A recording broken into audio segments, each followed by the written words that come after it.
So I've had questions about how do I service my old, whatever it happens to be, Decor's Common, old, in this case, old Scuba Pro. Scuba Pro's been around since the mid-60s. The Scuba Pro was actually Healthways. I'm going to get Kevin to put a link on because this is to deal with the second stage, specifically the Scuba Pro 109, famous regulator. Everybody wants, any older diver anyway, wants one of these. They're famous regulators. But I did the first stage just a little while ago. Now, when I did the first stage, there were two small things I left out. Because the other thing I'm dealing with is questions about, do I need to buy all the expensive special regulator tools? Answer is no. Hey, if you want to, they work wonderfully. But you don't really need to. For the older regulators, you don't need to. Just a small tip. Now, the other thing I wanted to mention when I dealt with the first stage was about the parts. You can get parts from different places.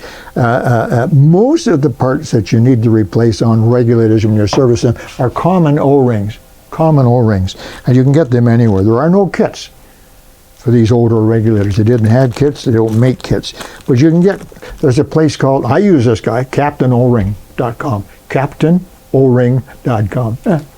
Every size O-ring. There's an O-ring chart. So when you take an O-ring out of your regulator, you compare it to the chart, it'll tell you the number. So you can get, and that's not the only one, there's lots of companies like that. Okay, let's quickly talk about this famous 109. That's what it looks like. Beautiful chrome case. Big wide mouthpieces, all these Regs. I'll show you that. It's kind of neat because there's a big wide, I know this is an original mouthpiece. See how wide it is? Because when we were young, old divers in the 50s and 60s, we had big mouths.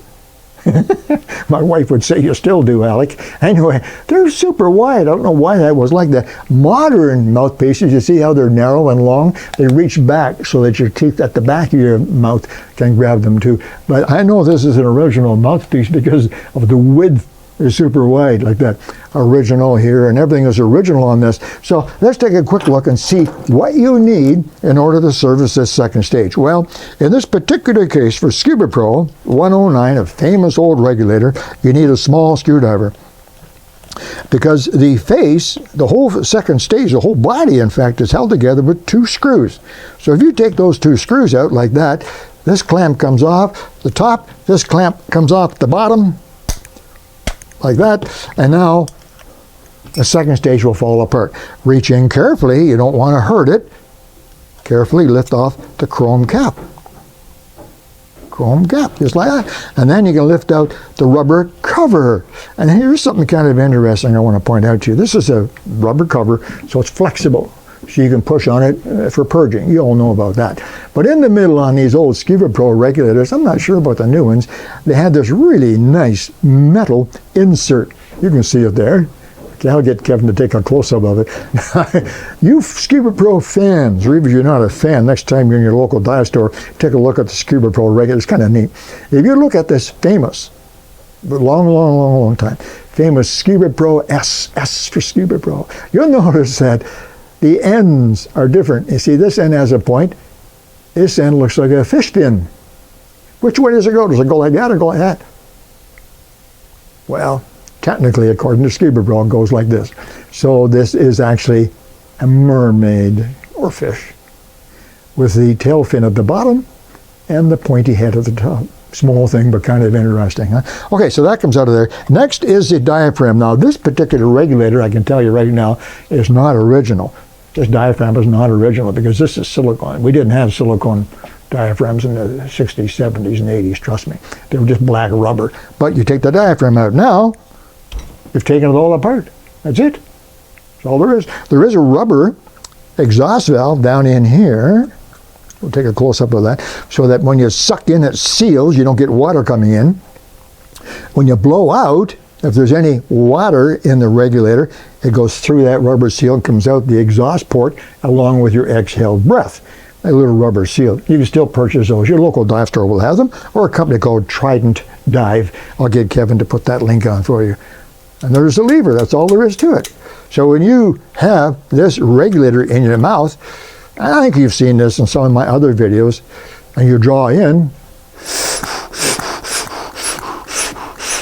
it moves in and out, pushes that lever, and lets air in from the first stage. It's just about that simple. Now, if you want to, you can go a little bit farther, because this lever, that little assembly does come out. Carefully, hold the second stage carefully, put a proper fitting wrench on it, take it out. Nothing in there but a hole. The lever, this thing here, is on the inside. And this little piece here, I don't know what you want to call it, the connector, is on the outside. Now be careful.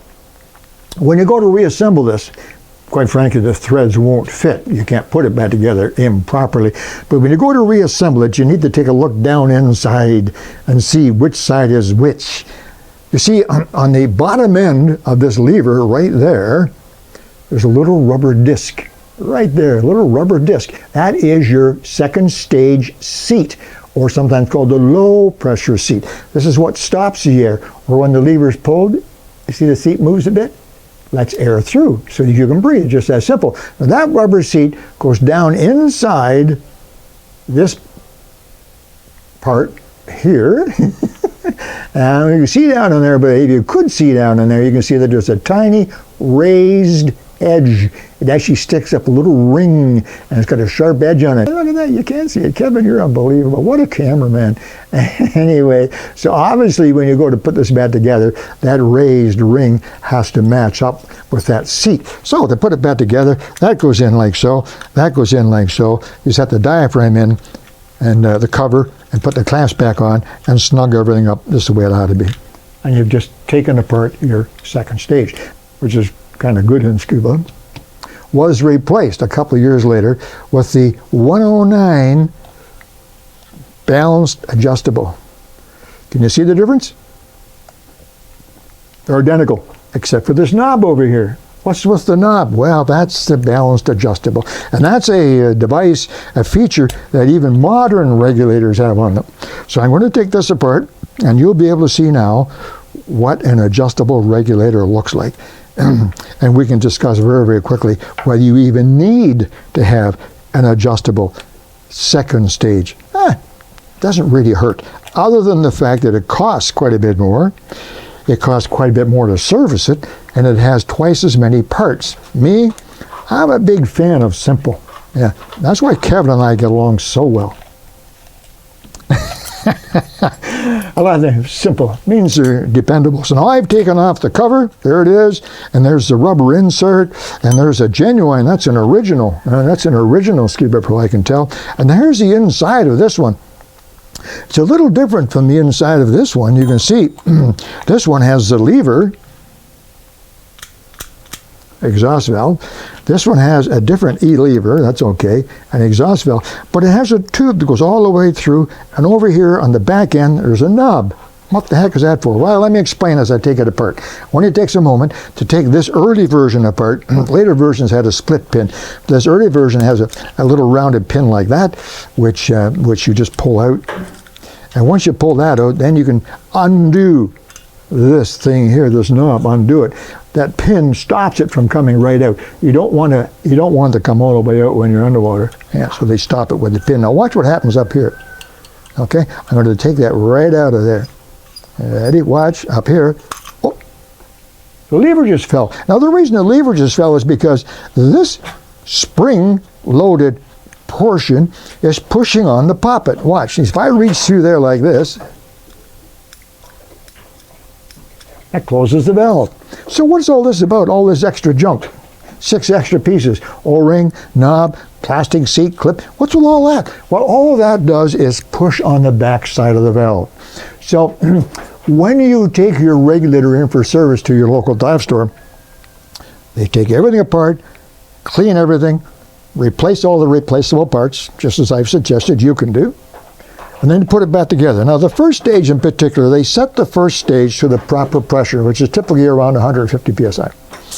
And that goes through the hose to the second stage. Now when they get to the second stage, depending on which one they have, let's take the old 109, they now adjust the 109. There's a little nut on there, I'll get Kevin to take a picture as well, and they adjust that little nut until the pressure on that spring in there is exactly right. Meaning, it's not free-flowing. But when you draw in, it comes in very easily. And they adjust that nut until it's as easy as it can possibly be, so you can breathe. Oh, wow. That's beautiful. Okay?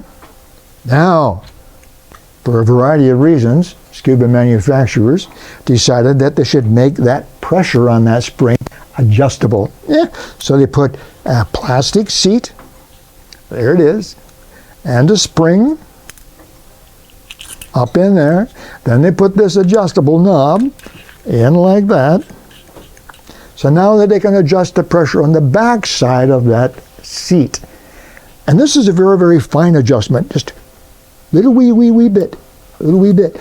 So if you've got your reg back from your dealer and it's been serviced properly and you, oh, that's nice. You can actually take this and take some pressure off of that spring and it will start to free flow.